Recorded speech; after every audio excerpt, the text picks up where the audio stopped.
Hello everyone, welcome back to a brand new video. Hope you guys are all doing well. Arsenal, once again, more injury news, injury news, and it's looking bad. It's honestly looking very bad right now. Yeah, Kai Havertz is just been announced earlier today. Kai Havertz will be missing the rest of the season, which I'm very surprised, honestly. In terms of the injury itself, I'm not too surprised about the injury. I think there were moments where you could see that with the minutes Kai Havertz was playing, an injury was due. It was just inevitable with how many minutes he was playing. I think there was even a game, I think especially after the Wolves game, there was a moment where after half full time, he actually fell onto the floor, feeling his hamstring. And so the injury was coming. And now, on top of the injury, he is out for the rest of the season.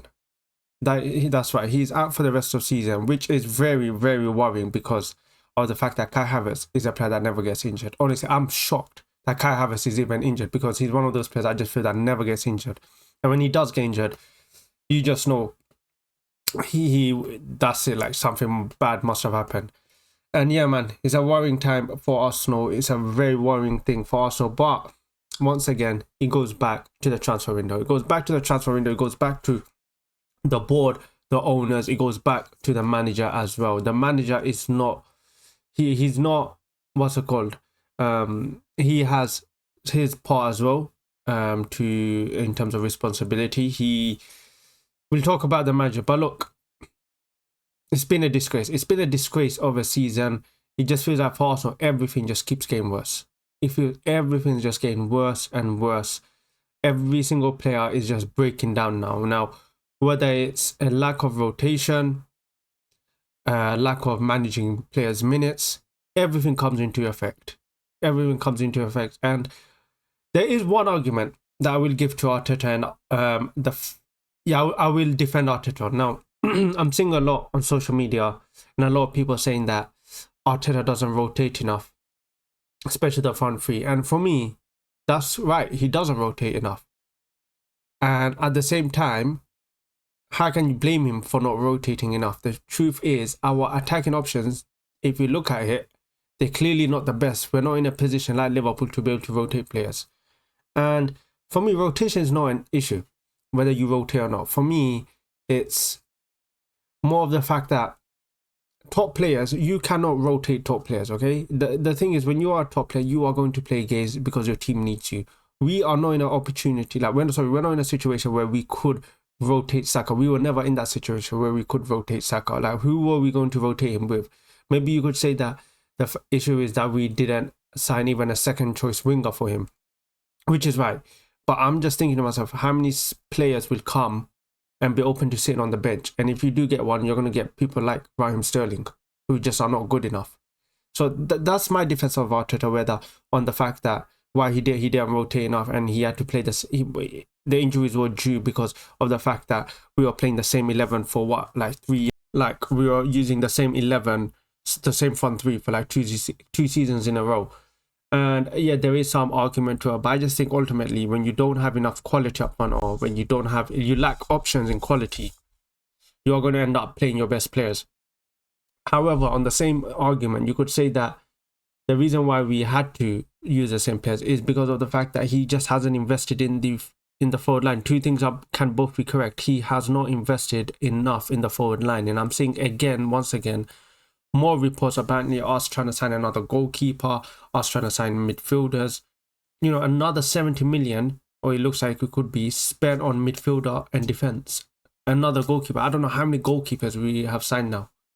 Is there enough budget to go sign a forward and a winger, which we desperately need? Now we need both. We need not just a striker, we need a winger. And it was clear actually from last season we needed it. But the club just spent the money elsewhere. And here we are in a position again where we only have three fit forward players. Sterling, Ethan, Trossard. 3 players. That is not good enough. You play those 3, where are you going to finish for the rest of the season? Probably top 4. That is your potential. You're going to finish top 4. But yeah, man, I don't know what to say. I really don't know what to say. The board as well. I think the board's ambitions have been highlighted and confirmed this summer. and this window. Arsenal's board's ambition is clearly just to get top 4. And Arteta himself, unfortunately, the minute he signed that contract, he has taken himself, well, he put himself as the shield. He is now the shield between the owners and the fans. He signed the contract, and ultimately, just like Wenger did, he is the shield. And he will have to take all the criticisms that comes his way, unfortunately. I'm sure a lot of fans are more smarter now, and they can probably see through that, through the curtains, and see whose fault it really is. But with fans and how everything is so reactionary sometimes, Arteta will have to take some criticism from it. And yes, like I said, he does have his part to play, but of course it's a majority of the owner's fault. I mean, the fact that, honestly, with us, I don't even know who's in charge of signing players. Is it all Arteta? Because some people, the reports are saying it's all on Arteta, and then you have the scouts. Why is that with Arsenal? Here's with Arsenal, every time we try to sign a player, we drag out every single signing. We even dragged out Mikel Merino signing to almost the last day, like the last week. And this is a £30 million player we're talking about. He wasn't getting chased.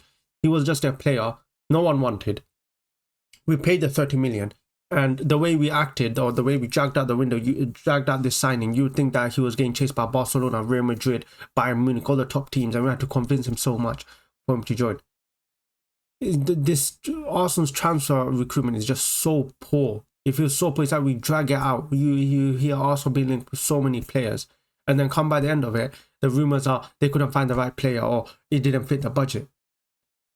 The fact is, in January, we needed someone. We 100% needed someone, and I can't believe they took the risk by not signing anyone. And I said in my last video, that's the decision they made, and that's the decision they have to live with. What a dumb decision.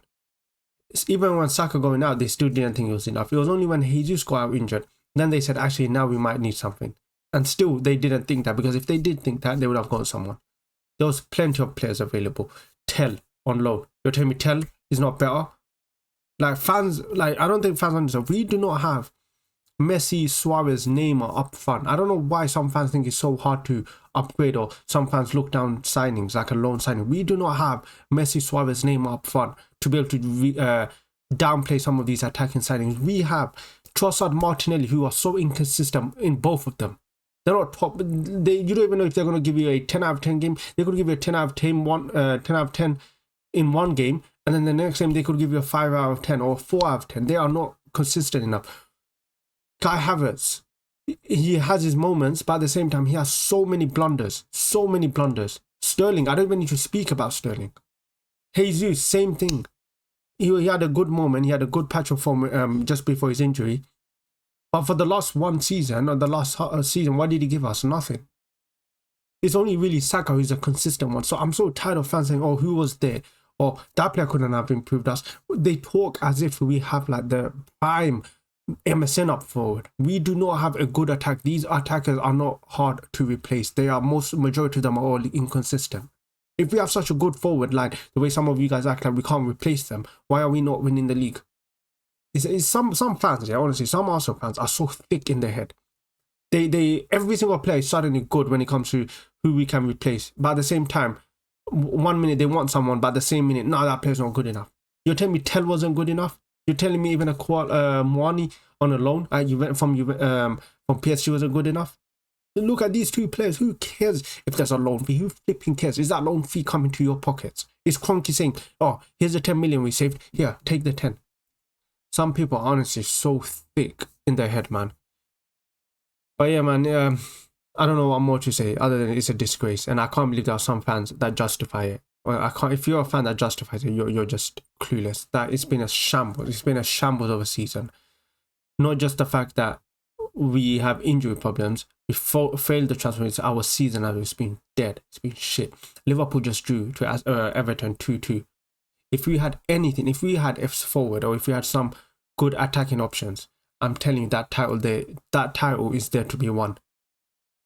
But yeah, I guess we're just gonna have to see again more of the summer PR game release. Apparently, we have £250 million to spend, 200 million to spend. It's all a bunch of rubbish every year, rinse and repeat. When you don't sign anyone in January, they're gonna release the summer PR. It's the same BS every flipping year. But yeah, that's just my thoughts. Let me know what your thoughts are. Are you as angry, or are you as disappointed, or are you just not bothered, man. Honestly, it's just the same tackle. Let me know in the comments. Catch you guys next time.